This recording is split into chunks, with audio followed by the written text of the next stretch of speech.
a dívida da Grécia é considerável, porque normalmente a dívida é comparada com o PIB dos países. E quando a dívida é maior do que o PIB, a coisa é muito preocupante. E no caso da Grécia, a dívida é de 180% do PIB. Ou seja, é bem maior que o PIB, é quase o dobro do PIB.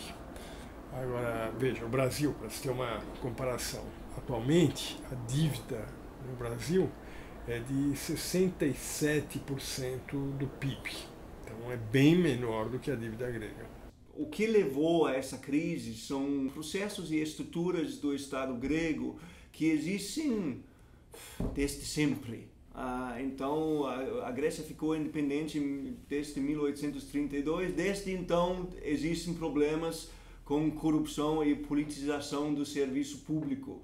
A Grécia está endividado há muito tempo, não faz 2010.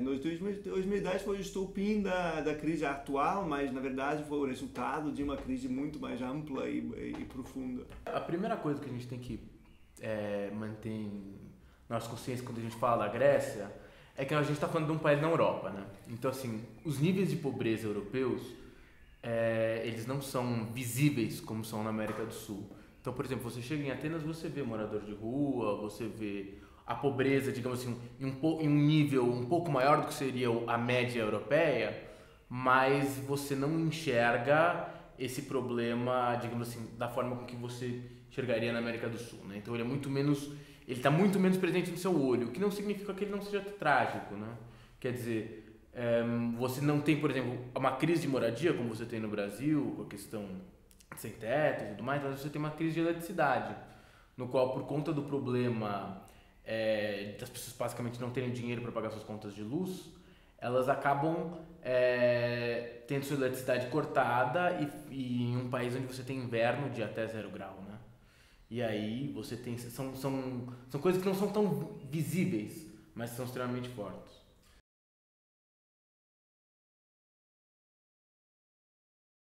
A Troika são os três, a Comissão Europeia, o Banco Central Europeu e o Fundo Monetário Internacional, que basicamente estão cuidando, entre aspas, do dinheiro da Grécia.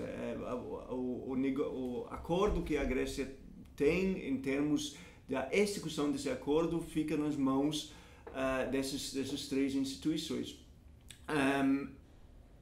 Os principais credores são bancos e estados, entre eles a Alemanha.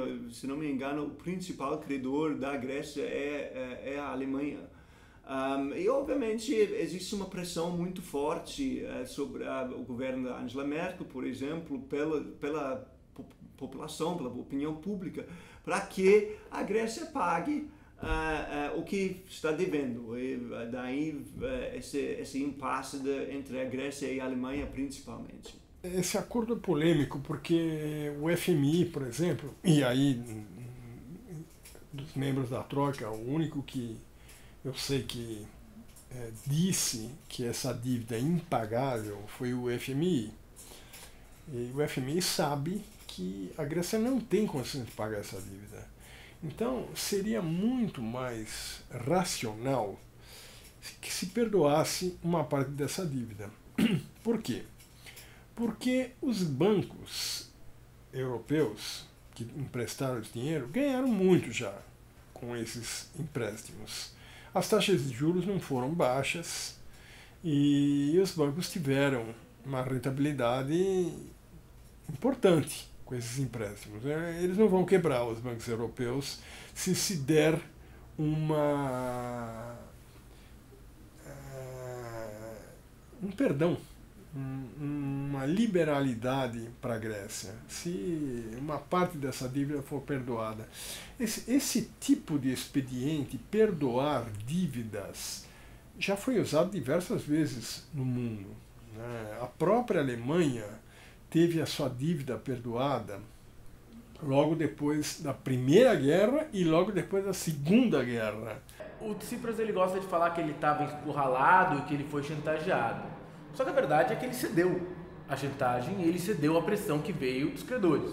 Então, quer dizer, isso era muito feito na Grécia, inclusive pela própria imprensa, pela grande imprensa, de colocar o Tsipras como uma espécie de vítima, né? Como alguém que foi encurralado e atacado pelas instituições da Troika. O que é uma verdade, mas não é uma verdade parcial. O Tsipras fez uma opção política. A opção política que ele fez foi de continuar e aprofundar as políticas de austeridade impostas pela União Europeia. Por quê? Porque ao longo de todo o processo político grego, o Tsipras ele se elege e ele constrói tanto a sua carreira até o governo, quanto boa parte da direção majoritária do Syriza faz esse mesmo processo, que é o de vender uma mentira. Que era possível você romper com as políticas de austeridade da União Europeia sem romper com o euro. O que é uma grande mentira, né? Então o Tsipras, na verdade, talvez o papel mais nefasto que o Tsipras e o Syriza tenham cumprido foi de difundir a ilusão do euro. A ideia de que é possível você transformar a Europa dentro do euro, de que o euro é progressivo, de que o euro faz parte de algum tipo de arranjo civilizacional, internacionalista, quando na verdade o euro ele é uma política de expansão e de colonialismo alemão, franco-alemão, mas principalmente do grande capital alemão, para dentro de toda a periferia europeia.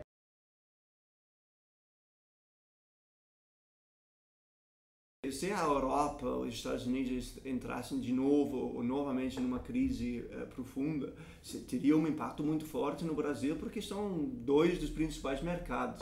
Ao mesmo tempo, o Brasil vende muitas commodities para a China está tendo crescimento forte, mas tem problemas na bolsa de valores e tudo mais, então isso poderia ter um impacto muito forte também. E o Brasil está em recessão principalmente porque o mercado interno está em declínio, eu não diria ainda em colapso, mas está em declínio. Se isso continuar, o Brasil vai permanecer em recessão por algum tempo. Então, vamos dizer, o padrão geral da economia internacional para o Brasil não me parece muito favorável, como talvez a exceção dos Estados Unidos, que está crescendo bastante. Vamos ver na Europa. Eu acho que na Europa fica mais complicado. Apesar da dívida não ser tão grande, a taxa de juros é tão alta no Brasil que isso faz com que os juros pagos efetivamente no Brasil sejam muito maiores do que os que são pagos na Grécia. Na Grécia, a taxa de juros é bem mais baixa, apesar de ser uma dívida maior. Então, o valor dos juros pagos não são tão expressivos. Então, essa é uma diferença importante. Agora, o problema todo também, e acho que isso tem que ser dito aqui nessa conversa, que isso aí eu acho que é uma semelhança entre Brasil e Grécia, o poder dos bancos hoje é exagerado em ambos os países, né?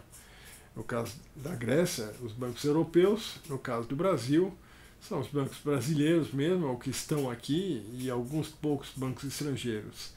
Mas então o poder dos bancos é desmesurado, tanto no Brasil quanto na Grécia. E os bancos têm uma rentabilidade enorme, tanto lá quanto aqui, em boa parte porque as taxas de juros são muito altas, lá porque os empréstimos são enormes, mas a verdade é que os bancos têm então um ganho enorme, tanto lá quanto aqui, e esse ganho é conseguido prejudicando todo o resto da economia, tanto no Brasil quanto na Grécia. Quer dizer, os bancos estão se lixando para a economia, se ela vai bem ou ela vai mal, o que eles querem é o seu retorno.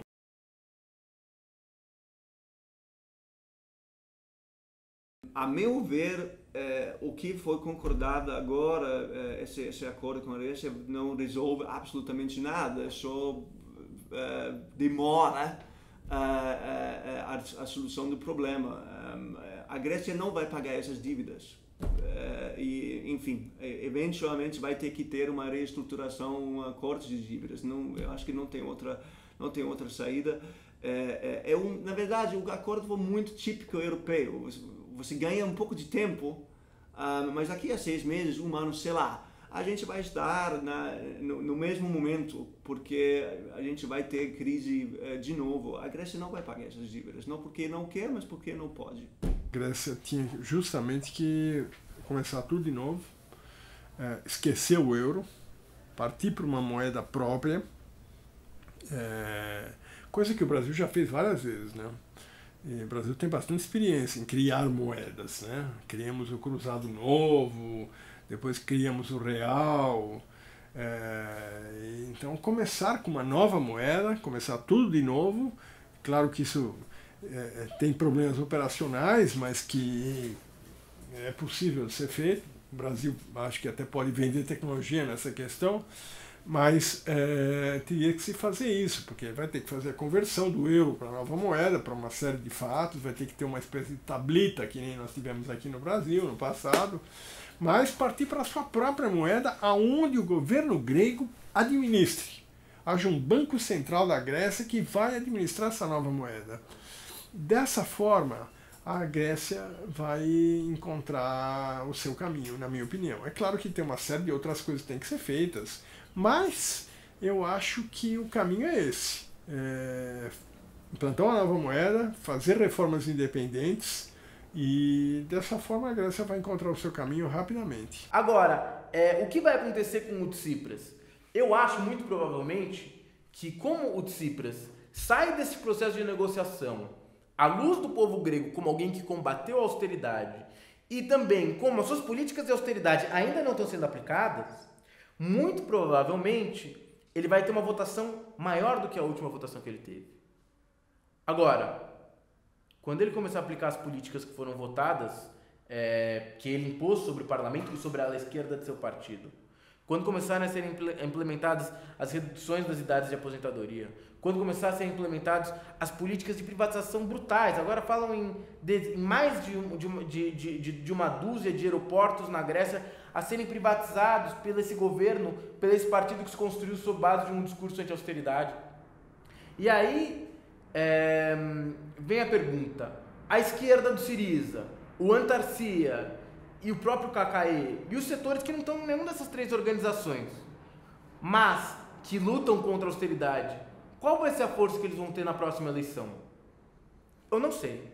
Falar agora na força que esses setores vão ter é muito difícil, mas eu acho que cabe a nós aqui intervirmos com a maior possibilidade de solidariedade possível com esses setores de esquerda e sermos solidários também com os debates programáticos que existem hoje entre esses setores e dizer que não é só romper com o euro, mas também adotar uma política de ruptura anticapitalista, que só isso pode fazer com que a Grécia supere os problemas da dívida externa, os problemas do desemprego, os problemas que hoje afetam a população, como por exemplo falta de eletricidade em um país em que faz 0 grau, uma política em que a grande maioria da juventude hoje quer emigrar.